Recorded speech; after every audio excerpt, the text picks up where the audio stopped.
Bem, gente. Vamos lá. Arara.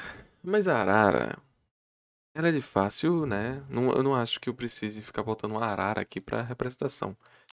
Pô, o arara, a gente pensa o quê? Arara, a gente pensa em pau de arara? Talvez.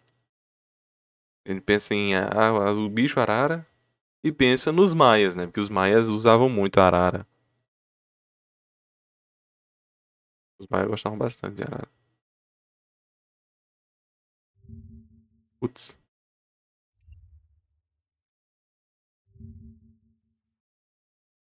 Ah,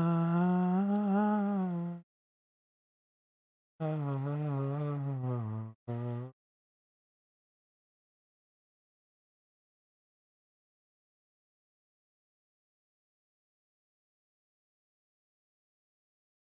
Desculpa, gente, eu tô demorando aqui só pra porque upar a imagem mesmo também. Sou um pouquinho inútil nisso. Peço mil desculpas.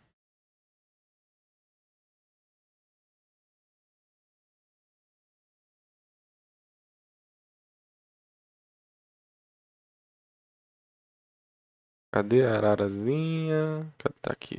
Pronto. Bicho bonito, né? Faz um top 10 palavras. Bicho bonito, né? Arara pra mim é um dos pássaros mais bonitos que a gente tem. Em terreno nacional, talvez.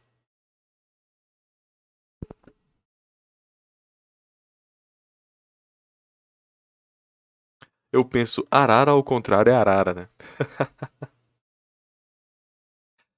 Alguns pervertidos devem ter pensado em ará, aquele, né? Também de milfs, japonesas especificamente.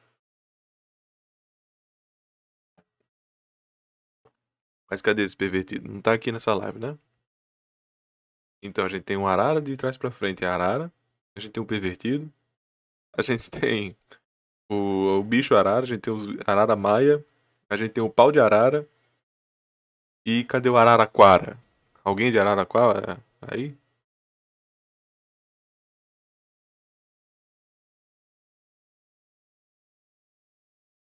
Não? Ninguém de Araraquara, então vamos só prosseguir com a leitura. Deixa me ver uma coisa. A arara é pequeno. Se fosse muito grande, eu ia ao banheiro primeiro. Vamos então à leitura de arara. E depois nós vamos. Pensei em Araraquara também. E agora vamos, tá? Arara. Eu tô precisando ir pra uma fonoaudióloga. Minha voz, ela tá sumindo. Não sei se vocês perceberam ao proceder das lives. Eu tô perdendo um pouco da minha voz antiga. Ela tá ficando um pouco morta. Não sei se a fonoaudióloga vai funcionar exatamente, mas a minha voz tá perdendo um pouco da tonalidade dela. Vamos lá. Arara. Por causa de suas longas penas vermelhas, a arara é considerada entre os maias como símbolo de fogo e da energia solar. O glifo Kayab, representado por uma cabeça de arara, é um signo solsticial que os shorts traduzem para um sol resplandecente.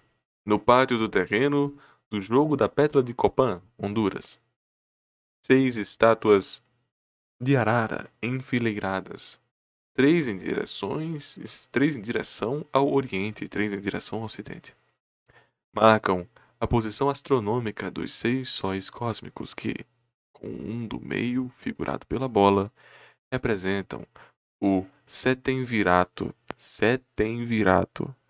Repito, Setenvirato astroteogônico do Deus Sol. Qualquer semelhança é mera coincidência também. Observe-se, entre os índios bribes da Colômbia, a utilização de um periquito vermelho para guiar como guia do morto. Do morto. Desculpa. A utilização de um periquito vermelho como guia do morto. A pena da arara simboliza símbolo solar, tem uso decorativos e rituais. Ritualísticos, não? Rituais entre todos os povos da América Equatorial e Tropical. Uma observação de Yves de Rovere entre os Tupinambás, referida a Armoroto, estabelece uma distância entre a significação simbólica dessa ave e da águia. No conjunto de penas de uma flecha devia-se evitar cuidadosamente colocar junta a da águia do arara, porque esta última teria sido comida pela primeira. Ah, verdade. Os índios bororós acreditam que em um ciclo. Eu tô louco. Tô perdendo um pouco a concentração, meu óculos tá sujo que só a desgraça. Os índios bororos acreditam em um ciclo complicado de transmigração das almas, no decurso do qual elas se encarnam num arara. No Brasil, as araras fazem seus ninhos no cume de falésias ou de rochedos abruptos. A casa das araras é, portanto, uma verdadeira façanha. A arara solar, símbolo solar, é um avatar do fogo celeste, difícil de conquistar. Nesse sentido, opõe-se ao jaguar, que está associado ao fogo quitoniano, conforme corroboram os inúmeros mitos ameríndios sobre a origem do fogo, nos quais frequentemente se encontram o herói em luta com a dualidade quitono-uraniana, encarnada na arara e no jaguar.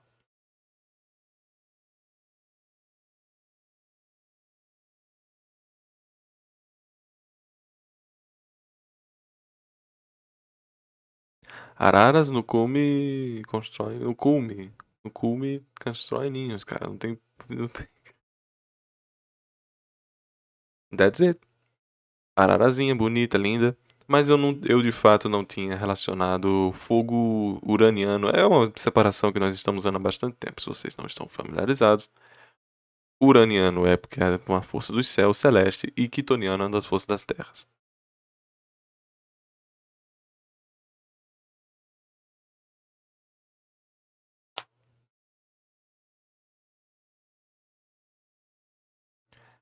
E vamos para a arca. A arca. Bem, gente, a arca ainda estamos no A. Tá acabando o A, né? Porque tá no R já de A. Tá acabando o A, Alane. É, Sofia. Tá acabando o A. E quando acabar o A, eu vou fazer uma tier list dos As. E pra ver se a gente consegue lembrar das coisas, né? Mas agora, eu deixo com vocês o pensamento. O que é que vem na cabeça de vocês quando vocês pensam em arca?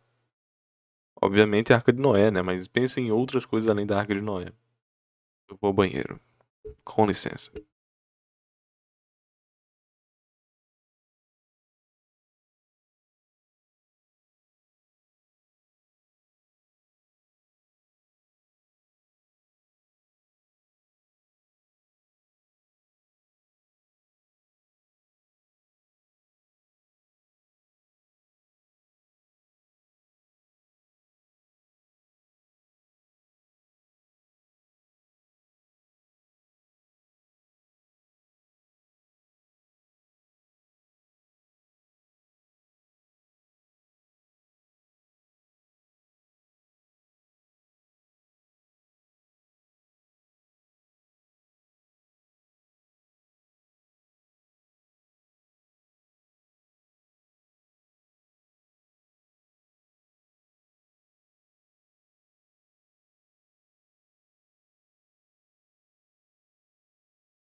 Voltei.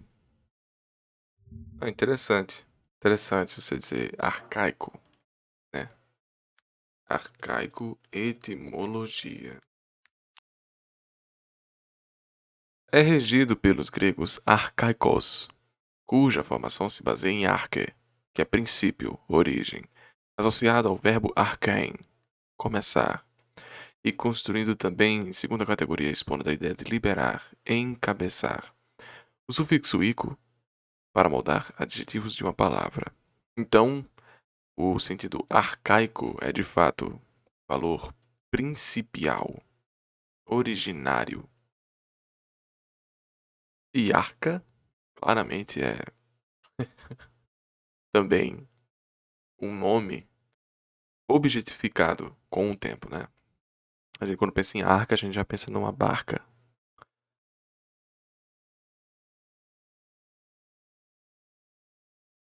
Só eu acho bizarro, com todo respeito, assim. Ah, não, é verdade. O arco vem depois, né? Que é arcar com A, aí depois daqui a pouco vem o arco.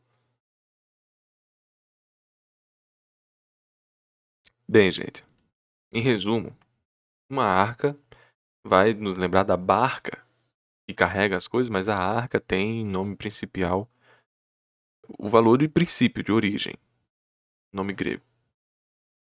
E com o tempo foi se tomando em objeto direto de uma barca, que é basicamente um veículo de transporte marítimo. Mas a arca, né? A Arca da Aliança, por exemplo, não é a Arca de Noé, né, que trouxe a vida de tantos casais às terras depois do dilúvio, né? Mas também tem a Arca da Aliança, que esse não era um barco, não é mesmo? Era só o objeto direto de transporte que simbolizava a origem da aliança. Entendem o que eu digo? Arca em si não é só o transporte marítimo de uma barca. Não. A arca é uma objetificação de uma coisa, de um substantivo que remete a princípio, a origem. Tanto que o nosso querido aqui, quem foi? O nosso querido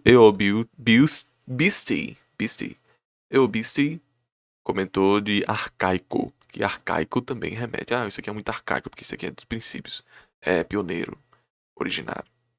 E também a Sofia lembrou de baú, que remete mais à Arca da Aliança. Não sei como a arca é por aí em Portugal, mas aqui em terras tupiniquins é mais pra esse negócio.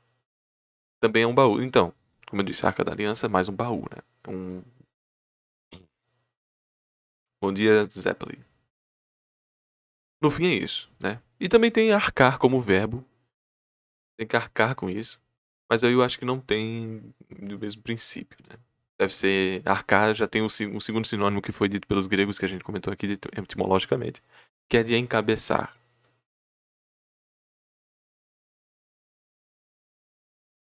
Vamos prosseguir com a leitura.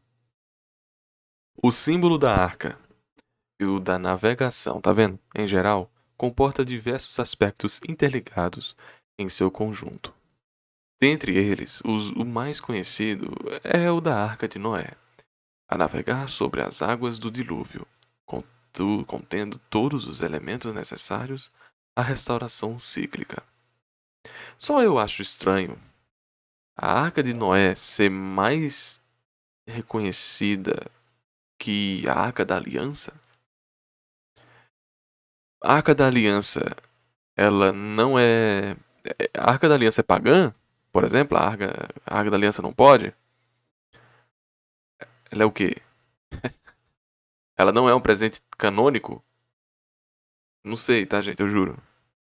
A Arca da Aliança ser menos reconhecida que a Arca de Noé, sabe? Mas enfim. Os textos purânicos da Índia contam uma história semelhante sobre o embarque e o salvamento pelo peixe Vishnu Matsyavatara de Manu, do Shripsmanu, né?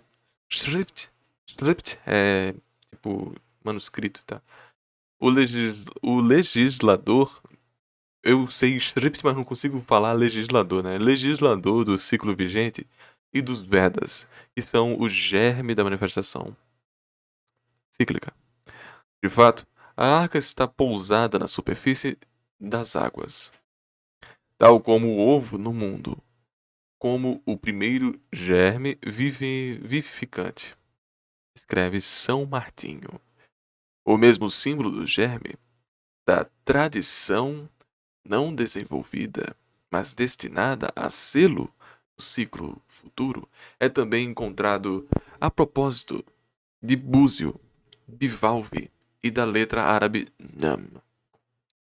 Uma semicircunferência, a arca que contém um germe. Guénon salientou a importância da complementaridade da arca e do arco-íris. Mas aí já é arco, né? Que aparece por cima dela como sinal de aliança. Olha aí, pro Guénon era. Trata-se de dois símbolos análogos, porém inversos. Um relativo ao domínio das águas inferiores e outro ao das águas superiores, que se completam para reconstituir uma circunferência, a unidade do ciclo.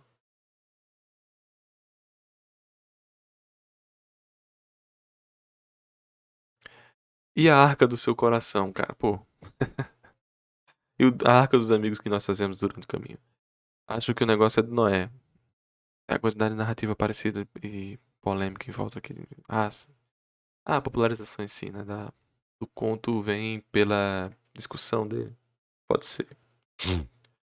O simbolismo da Arca da Aliança, olha aí, ó, dos hebreus está mais próximo do procedente do que poderia parecer. Os hebreus colocavam-na na parte mais retirada do tabernáculo, desculpa.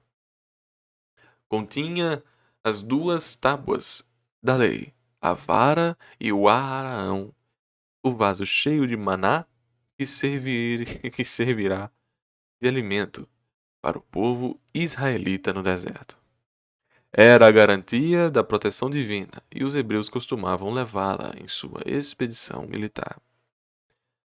Na ocasião de seu traslado, não é translado, é traslado, em meio a grande pompa, era o palácio de Davi. Os bois que puxavam o carro iam fazendo inclinar-se, e o homem que a tocou, no intuito de evitar que ela tombasse, foi ao chão instantaneamente, fulminando. Não se pode tocar em vão no sagrado, no divino, na tradição, segundo o livro de Samuel. Se você for ver, sempre tem essa lenda, né, de que tocou na arca, pá, sumiu, tomou um chá de sumiço. Tanto que o próprio Você Sabia lá, tá cheio de vídeo assim, da Aliança é encontrada, Arca da Aliança sei lá o que, Arca da Aliança, tocou, morreu. A arca contém a essência da tradição, mas desenvolvida sob a forma das tábuas da lei. É a fonte de todas as potências do ciclo, São Martinho. Diz uma lenda, aliás, que ela teria sido escondida por Jeremiah, quando este voltou de seu cativeiro, e que deverá reaparecer na alvorada de uma nova era. Pô, mano, mas já passou de 2018. Infelizmente, parece que Bolsonaro errou, né, gente? Não foi a nova era. Na tradição cristã, a arca é um dos símbolos mais ricos, símbolo da morada protegida por Deus, Noé, e salvaguarda das espécies, símbolo da presença de Deus em meio ao povo e sua escolha, uma espécie de santuário móvel, garantindo a aliança entre Deus e o povo, finalmente símbolo da igreja. Então é canônico. Esta reveste o triplo sentido simbólico da nova aliança, que é universal e eterna, de nova presença, que é real, de nova arca de salvação, já não mais contra o dilúvio, mas sim contra o pecado, A igreja é a arca nova, aberta a todos para a salvação do mundo. É que igreja. Igreja por si só também tem muitos significados, né?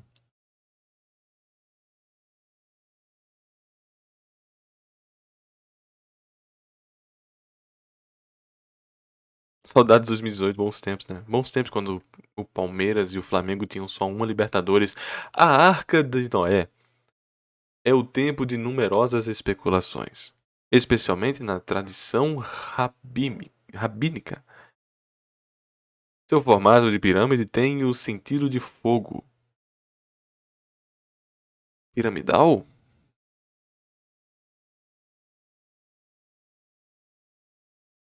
Arca de Noé é piramidal, gente? Perdão.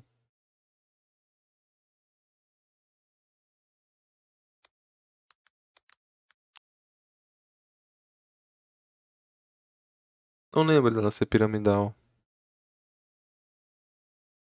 Ah, aqui a comporta por cima, né? A parte de cima. Ah, tá. Ah, tá.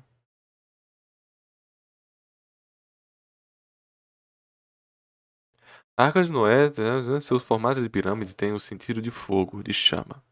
Encerra sua energia fálica. A arca foi construída em madeira incorruptível e imputrescível, resinosa ou de acácia. Acácia a gente já viu, hein?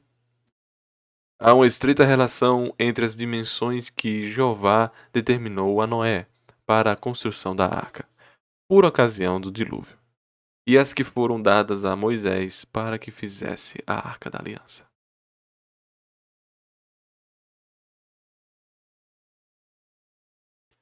Essa última, aliás, toma. Desculpa. Esta última, aliás, toma as mesmas proporções da Arca de Noé, em escala muito reduzida. A Arca de Noé tinha 3 andares. A importância deste algoritmo não poderia passar despercebida. É um símbolo ascensional. Ascendência, tá? Orígenes explica as dimensões da arca.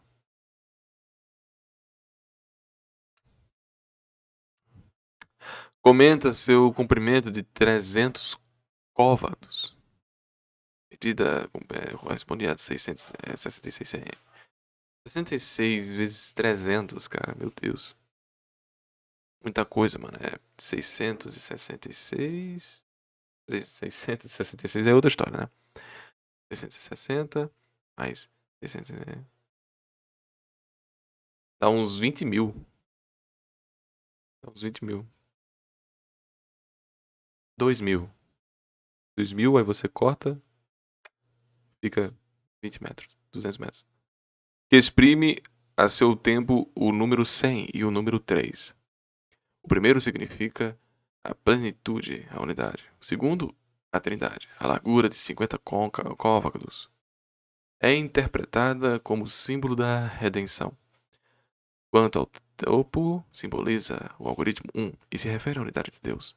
Orígenes apresenta ainda analogias entre o comprimento, a largura, a altura da arca, e o comprimento, a largura e a profundidade do mistério do amor de Deus. De que fala São Paulo? É hoje. É hoje que esse São Paulo vai falar. É hoje. É hoje. Ah, mistério do amor de Deus. Que fala de São Paulo, Efésio 3:18. Para Santo Ambrósio. A arca também representa o corpo, com suas dimensões e qualidades. Isidoro de Sevilha dirá que os 300 côvados igualam a 6 vezes 50. Não era para ser 7? Portanto, o comprimento é igual a 6 vezes a largura e simboliza as 6 idades do mundo. Ah, tá. Ah, tá. Santo Agostinho comenta também esse tema da arca que prefigura a cidade de Deus, a igreja, o corpo de Cristo. Em seu tratado da Arca Noé Morali et de Arca Mystica, São Vitor, Hugo de São Vitor, um dos melhores, tá? Adoro São Vitor Hugo. Espetacular, São Vitor Hugo tem textos esplêndidos. Retoma os grandes temas de Orígenes. A Arca Misteriosa é figurada pelo coração do homem. Hugo também a compara a um navio. Estuda suficientemente os diferentes elementos da arca, dando-lhes uma tripla interpretação, literal, moral e mística. A Arca do Coração encontra seu análogo no lugar mais secreto do templo, onde se oferece o sacrifício. O Santo dos Santos, que hoje quem dá bola é o Santos, que representa o centro do mundo. A arca conserva sempre um caráter misterioso. Jung nela descobre a imagem do seio materno, do mar no qual o sol é submergido para renascer. É o vaso alquímico onde se processa a transmutação dos metais. É ainda o vaso do Graal. O tema do coração, a qualidade da arca e vaso, e o símbolo constante. O coração do homem é o lugar onde se opera as transmutações, onde há a transmutação do homem em divino. A arca é símbolo do cofre do tesouro, tesouro do conhecimento e da vida. É princípio de conservação e de renascimento dos seres. Na mitologia sudanesa, tava demorando para aparecer os coitados dos. Porque tem que lembrar que muçulmano também é abraâmico, tá, gente? Na mitologia sudanesa, Sudão, que claramente tem influências do Islão, Nomô enviou os homens e o ferreiro primitivo. Nomô enviou aos homens o ferreiro primitivo, que desceu ao longo do arco-íris trazendo a arca que continha um exemplo de todos os seres vivos, dos minerais e das técnicas. And there's a star man waiting in the sky. He's trying to compete with us, but he thinks he'll blow our mind. And there's a star man waiting in the sky. Bom dia, bom dia. Esse símbolo que acabamos de ler era a arca. Bem interessante, sólido e claramente cristão. Né? Tava aqui voltado para o cristão. Ele até citou que teve ali, não. Tem um negócio ali com Vishnu, tem, mas é cristão, tá? Bem, gente, agora vamos para a arcada. Mas a arcada é bem pequenininho, né? E depois vamos pro arco, que o arco já é um pouquinho maior. Um pouquinho maior o arco. Cara, o arco é gigantesco. Será que eu leio o arco hoje? O arco é bem grande. O arco tem 2,5 páginas só dele.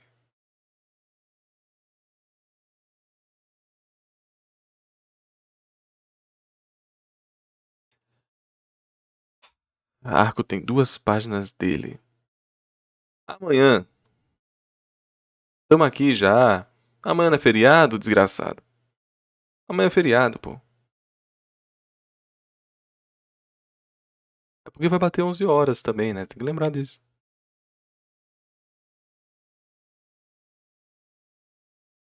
Hoje também é feriado. Desculpa aí, que eu não sou da. Sou do Abraão de vocês.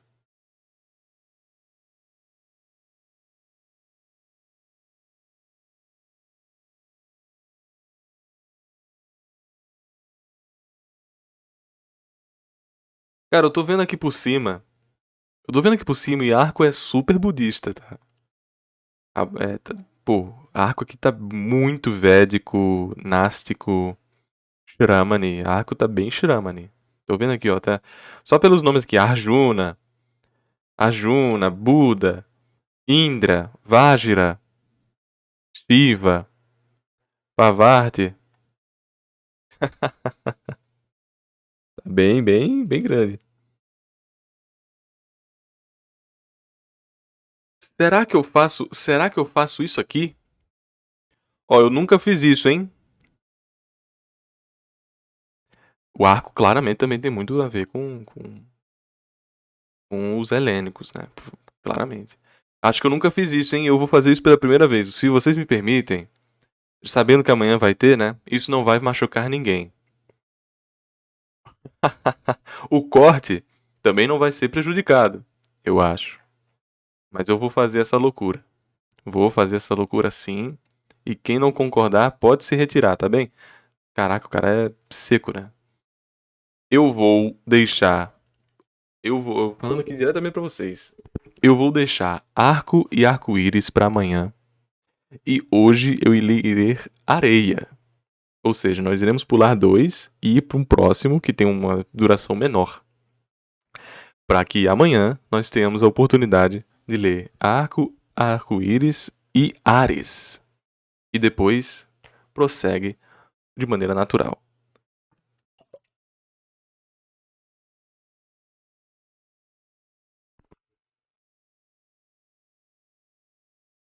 Não há problema se nós sabemos que amanhã estaremos todos aqui.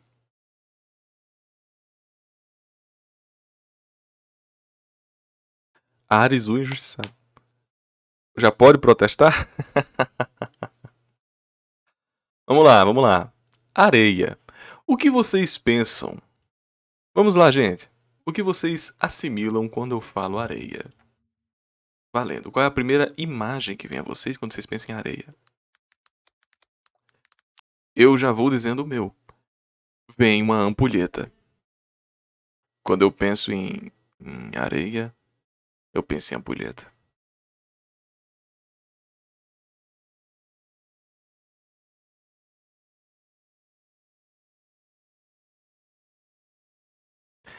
Minecraft? em caixinha de gato. Caramba. Por essa aí eu não tava esperando. Caixinha de gato eu realmente não tava esperando. Já vou botando aqui a ampulheta. Penso em vastidão.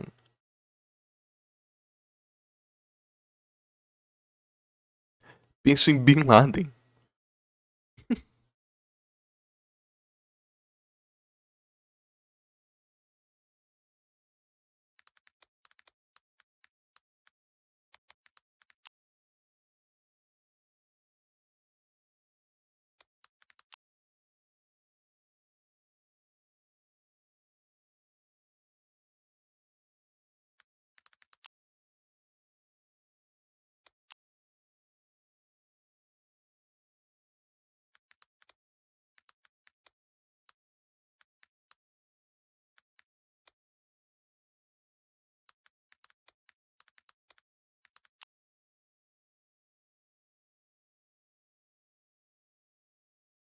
Eu acho que vocês esqueceram de um. Ah, não, cara. Essa imagem não pode ser o Erge.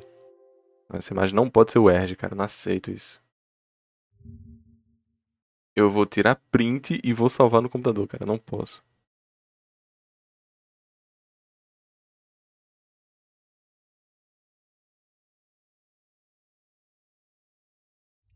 Vocês estão esquecendo de um detalhe, tá bem?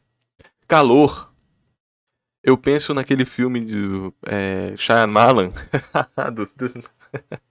Pior que na real, eu penso no vasto deserto do Permiano. Originado na Pangeia. Caramba, aí é velho. Aí é velho, hein? Bota aí uns 17 milhões de anos. Não. 170 milhões de anos, no mínimo. Eu penso no igual falando Buda amado, que calor. Vocês estão esquecendo disso aqui, ó. Olha só, cadê o coração jovem de vocês? Cadê os gamers? Cadê los videogames? Eu penso nisso aqui, pô. Quando apareceu alguma mapa do deserto no videogame simplesmente existe. Soundtrack perfeita. Soundtrack do nada a música é a melhor música do mundo, sabe? Gerudo Valley, o que seja, cara, Journey. Tu vai Metrô também, o Nier, cara, trilha sonora de Nier, na parte das, pô, qualquer coisa. Príncipe do Egito, deliver us. Send a shepherd to shepherd us and deliver us. to the promised. Bem, gente, aí trilha sonora nota 10, né? Quando eu penso em areia, vem trilha sonora nota 10. Uncharted. Pô, até Mario, né?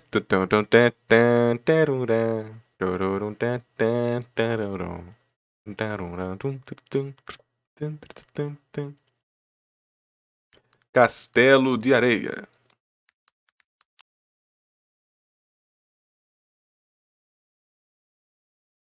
Enfim, gente, nós temos já esses estímulos visuais, pelo menos dois, né?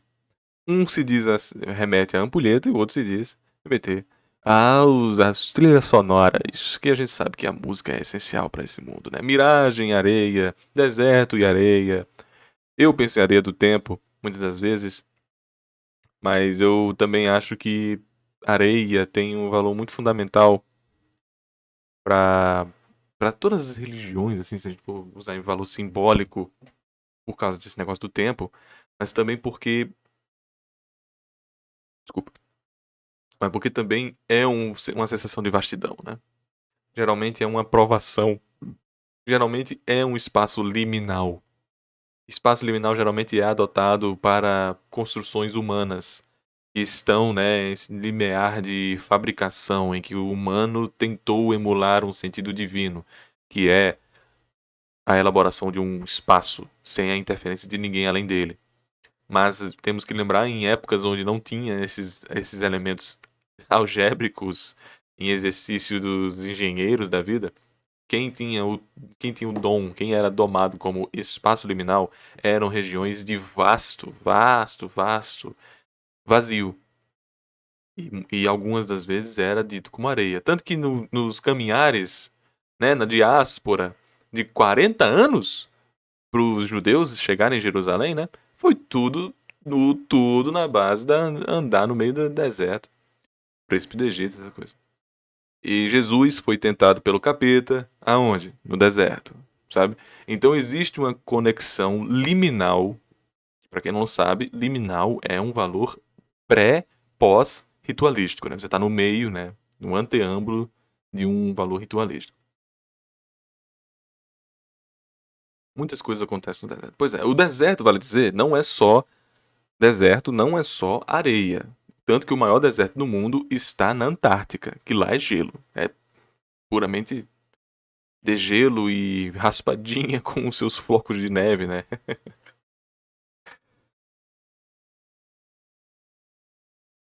Já tomei bolo das dunas, cara.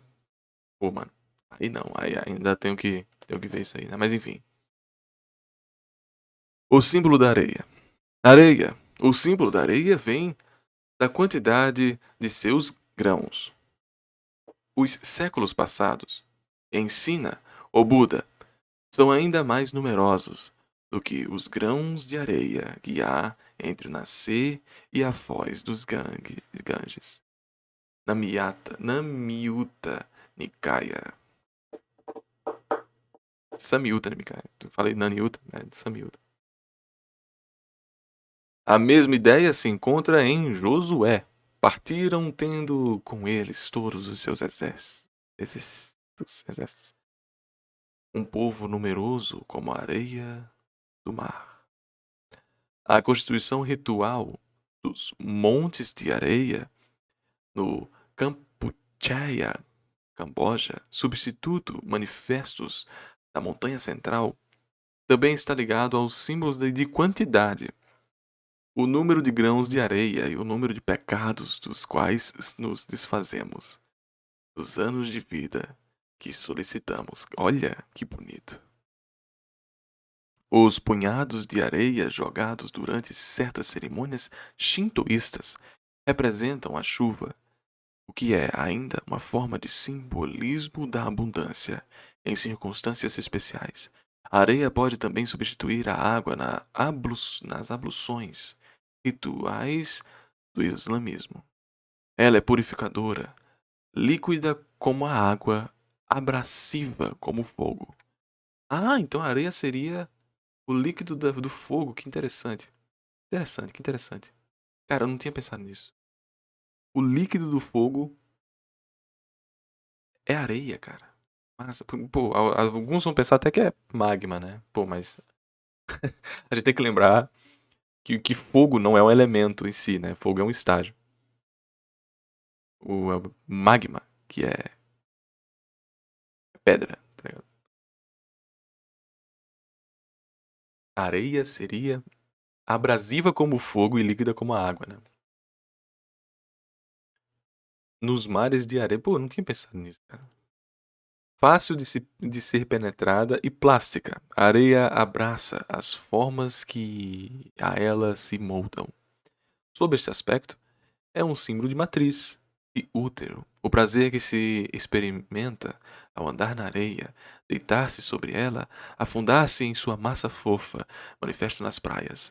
Relaciona-se inconscientemente ao regressus ad uterum dos psicoanalistas. Efetivamente, como uma busca de repouso, de segurança, de regeneração. Achei um pouco caliente demais, né? Um pouco erótico essa parte aqui, mas tudo bem, né? Se você for assim em DM, né? Aberta, DM aberta. Mais 18 do nada, assim. Acabou já? Foi tão rápido. Vocês sabiam que já temos 1 hora de live? É que vocês estão gostando muito de minha presença. Após nós termos 4 aulas consecutivas de aprendendo dicionário de símbolos, ficou rotineiro, ficou super espassivo. Ah, não, tudo bem, mas estamos aqui há 1 hora. É muito tempo. 5-7. Também vou ficar parado por 3 minutos esperando dar 1 hora. Pô, pelo amor de Deus. Eu falei dicionário dos sonhos? Dicionário dos símbolos? Desculpa. Eu nem pensei que eu falei esses sonhos. Mas eu também lembrei de uma coisa quando ele estava comentando aqui sobre areia, que eu acho super importante. Se eu conseguir aqui colocar pra vocês, é... Bom, existem. se eu conseguir colocar aqui pra vocês, é muito interessante. Esse assunto é realmente sériozão, acho muito massa. Se eu conseguir, né? Vou até ver se eu consigo achar, porque é um rapaz muito produtivo. A internet também não tá ajudando.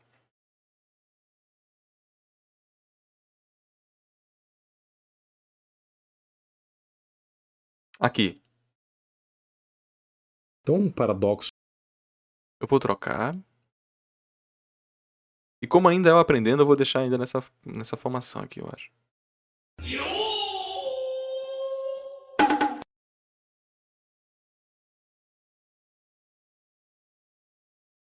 Não sei se vocês conhecem, tá? Eu já li Arcada. Faltou Arcada? Em si, separadamente, eu não li Arcada separadamente? Tudo bem, a gente volta. A gente volta. Mas eu queria só comentar isso aqui. Não se preocupem não, eu volto. Mas eu queria comentar sobre isso aqui. Não terminou ainda não, tá? Por isso que ainda está nesse quadrado. Dos Horites, ou do Monte de Areia, diz o seguinte.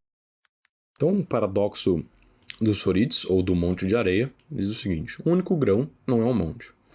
Nem a adição de um só grão é o suficiente para transformar um tanto de areia num monte. Mas sabemos que, adicionando grãos um a um, em algum momento teremos um monte, tá? Então, parece que nós temos uma situação mais ou menos contraditória aqui, tá? Esse é o caso que nós chamamos de uma falácia da ladeira escorregadia ou do declive escorregadio, mesma coisa, tá?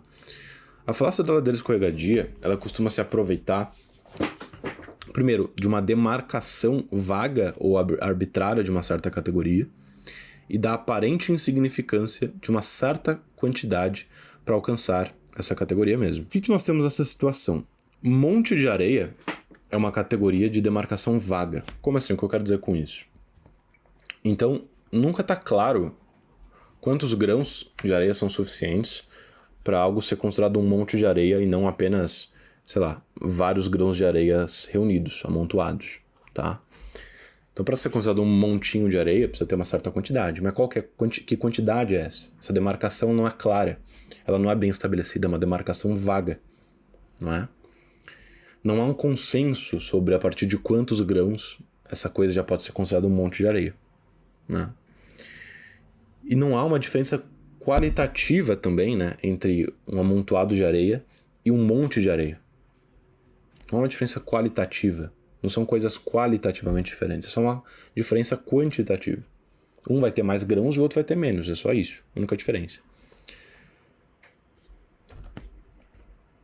Isso diz respeito ao nosso primeiro ponto. E o segundo ponto é o seguinte. 1 grão de areia parece ser uma quantidade insignificante de areia diante dessa categoria. Ou seja, veja, parece que se você adicionar um só grão de areia, nunca vai tornar um tanto de areia um monte. Não é porque 1 grão não é nada. 1 grão é muito pouco para tornar o que era antes um amontoado um monte de areia. Não é isso? Nós temos presente essas duas características, então, de uma falácia da ladeira escorregadia. Mas o fato é, geralmente esse tipo de falácia se resolve dessa forma, que essa aparente insignificância não é realmente insignificante. Então não é que uma unidade de grão de areia não é insignificante, apenas pouco significante. Essa diferença é fundamental. Por quê? Porque o que é insignificante, 0. 0 mais 0 mais 0 não dá nada, dá 0. Agora, o que é pouco significante, 1. 1 mais 1 mais 1 mais 1, uma hora chega a 2.000, 200.000. Então, a somatória de coisas que são pouco significantes resulta em algo que é verdadeiramente significante. Não é? Então, sim, uma hora ou outra, quando você for reunindo grãos de areia, uma hora ou outra vai dar no monte de areia. Independentemente de quantos grãos você considera que é um monte de areia, uma hora, na concepção de alguém do que é um monte de areia, na visão de alguém do que é um monte de areia, isso vai resultar num monte de areia. Tá? Problema, então, desse tipo de paradoxo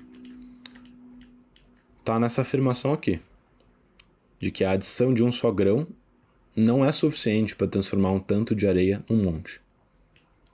Essa afirmação ela é falsa. Não é que não é o suficiente. Tá? Ela pode sim ser o suficiente. Pode vir a ser o suficiente.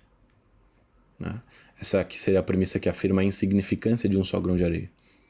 E é falso. É simplesmente falso isso aqui. Tá certo? Esse tipo de argumento é muito replicado. É o mesmo exemplo que a gente costuma dar. O Douglas Walton apresenta no seu Lógica Informal da velocidade. Então, você pega uma via, por exemplo, que é 100 por hora, e um sujeito passa a 101 por hora, o guarda multa ele vai dizer, mas, seu guarda, 101 por hora para 100 por hora não tem nenhuma diferença. Eu não estou proporcionando mais risco para a via só por estar andando 1 km por hora a mais. 1 km por hora a mais não muda nada. Aí você guarda, não, tudo bem então, não vou te multar, vou te perdoar. Aí passa uma outra pessoa, 102, e usa o mesmo argumento. Ué, mas se 101 pode, de 102 para 101 só tem um de diferença, que, como você assumiu, não tem nenhuma diferença. Né? 1 km por hora a mais ou a menos não muda nada. Então, vai fazendo isso sempre, chega num ponto que o seu guarda vai estar tendo que liberar pessoas andando a 200 por hora. Por quê? Porque aquele 1 km por hora a mais, ele não é realmente insignificante. Ele é só pouco significante. E a somatória de coisas pouco significantes culmina numa coisa realmente significante. Mesma coisa com o nosso monte de areia. Tá? Então, sim, adicionando os grãos um a um, uma hora teremos um monte de areia. E a mesma situação nós temos no próximo paradoxo também. Tá? Nosso sexto paradoxo agora, então, é o paradoxo do careca. Um homem com muitos cabelos na cabeça não é careca. Nem a supressão de um fio o tornará careca. Mas se arrancarmos seus fios de cabelo um a um, eventualmente ele ficará careca, tá? Veja que careca, então, é uma categoria vaga. Ô, mano. Porque ninguém determinou a partir de quantos fios de cabelo que você não tem que você é considerado careca. Aí você pode objetar dizendo que não, a pessoa só é careca quando ela não tem nenhum fio de cabelo. Na prática a gente sabe que não é bem assim. Não, não mesmo. Se a pessoa tiver só 3 fios de cabelo, todo mundo vai chamá-la de careca da mesma forma. Mas mesmo que fosse uma coisa bem definida, não afetaria de nenhuma forma o paradoxo, tá? Nossa solução aqui seria a mesma coisa. E a gente atribui, nesse paradoxo, uma certa insignificância à supressão de um único fio. Tá? A solução é a mesma. Um único fio não é realmente insignificante. Ele é só pouco significante. E aí, se você tirar um fio por vez, uma hora você vai ter tirado muitos fios, e aí essa diferença vai ser significante, a pessoa vai passar a ser careca a partir de um certo momento onde você tirou um único fio de cabelo que era significante, e que na sua classificação de careca, essa pessoa... Virou isso aí, então.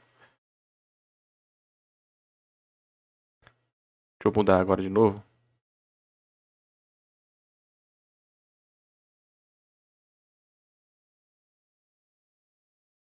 Bem, gente. Ele falou a palavra com C.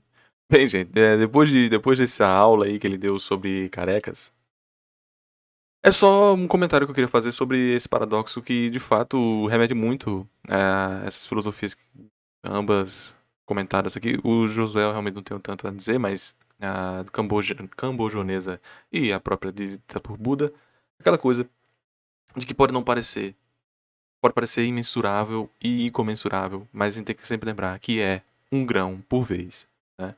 Todos os pecados que nós estamos em litígio, como também os ensinamentos, o que seja, ainda há de nascer e tal. Então, a areia também seria um valor notável e, ao mesmo tempo, incomensurável. Não tem como você pegar duas águas, vamos dizer assim, a gente não estava fazendo paralelo da areia ser o mar de fogo. Quando você pega uma gota e uma outra gota, vira uma gota. Gotona, não viram duas gotas juntas, viram uma gotona, né? Agora, quando você pega um grão de areia e outro grão de areia, eles não viram um só, né? São dois. Você consegue contar. Existe essa métrica. Algumas das vezes, esses grãos de areia, quando estão na praia, não são areia de verdade, né? São vários calcários e derivados, resíduos, o que seja. Mas quando a gente está comentando de areia limpa, vamos dizer assim, essa areia é contável. Existe.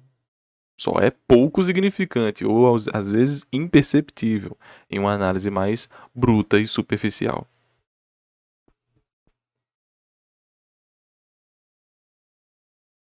Consigo pegar um grão de areia na mão? Consegue, você consegue pegar um grão de areia na mão. Tem areias e areias, né? Existe uma areia muito fina, existe uma areia muito porosa. Areia tem como sim sendo contada. Algumas areias, de fato, né? A areia salínica é muito pequena. Mas tem aquele sal grossozão também que... E vamos pro último.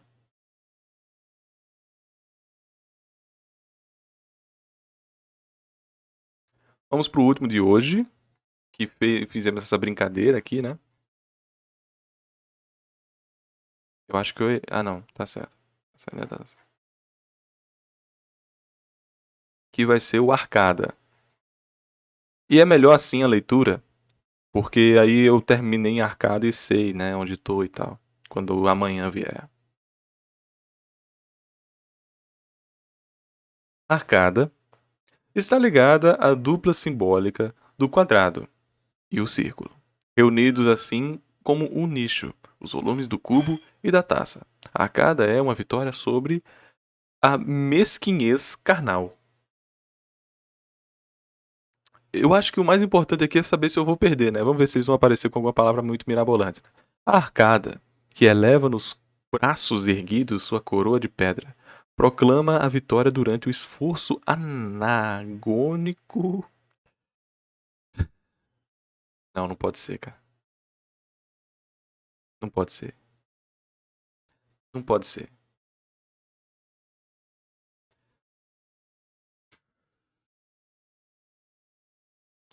Por quê, cara? Por quê, bicho?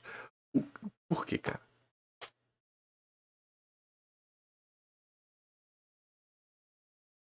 Não pode ser, mano. É muito. Isso é uma. Isso é. Ah, cara. Caraca, cara. Anagônico. O que é anagônico? Me diga. Nem aparece aqui. Nem aparece aqui, anagônico. Só tem antagônico. Anagonia. Deixa eu ver se aparece. Anagonia. Anagonia. Anagonia é o gênero de moscas. Mano, o cara não fez um moscas aqui, cara. Proclama a vitória durante de esforços anagônicos sobre o pedestal material. Não, não é, não pode ser. Anagônico. Gônico. Gógico. Anagógico. Tava errado esse tempo todinho. Anagógico. Anagogia. Passagem de sentido literal ao místico. O que é sentido anagógico? É o método de interpretação mística ou espiritual de símbolos, declarações ou eventos, especialmente exegese escritural, que detecta alusões à vida após a morte. Cara, mas foi um gol. Mas foi um gol tão acabou comigo, pô, porque eu deveria saber o que é anagógico. Que é literalmente interpretação de símbolos de maneira mística, eu deveria saber o que é anagógico. E eu não sabia. Tá aí. Tá aí, eu deveria saber o que é anagógico, eu não sei. Método de interpretação mística e espiritual de símbolos. Eu deveria, com certeza, saber o que é anagógico. Sai do campo, não, humilhado. Foi humilhado. Foi pênalti, expulsão de goleiro, sabe? Humilhado. Quem cobrou foi o goleiro do outro time. Foi, sei lá, mano, um estreante. O cara tem 14 anos, botou o moleque pra chutar, acertou, mano. Foi. Nossa, entrega a taça. Humilhação, cara. Humilhação, velho. Caraca, eu devia saber o que é anagógico, velho. Durável de esforço anagógico sobre o pesadume material. Aí pronto, já foi gol, vai levar outro mesmo, pesadume. Peso, carga, má vontade. Sobre o pesadume material, sobre o peso maligno material. Evoca também a estilização espontânea e imediata da silhueta humana. Esposa-lhe o contorno e sublinha-lhe o dinamismo de ascensão. Cara, quando tava tudo bem, mano, tudo bem. Hoje a gente conversou de boa, do nada vem um puta de um chute na minha cara. Perdi, mano. Perdi, foi mal aí. Peço desculpas. Pensei que eu ia vencer, mas não deu, né? Tava jogando por um empate, cara. Eu tava jogando por um empate. Tomou 2 gols no final. No final do final mesmo, né? No final do final. Anagógico, cara. Deveria saber o que é. Hip e goi, que tanto vocês vangloriam aí, né? De saber as línguas mais austeras do português. Não deu não, hein?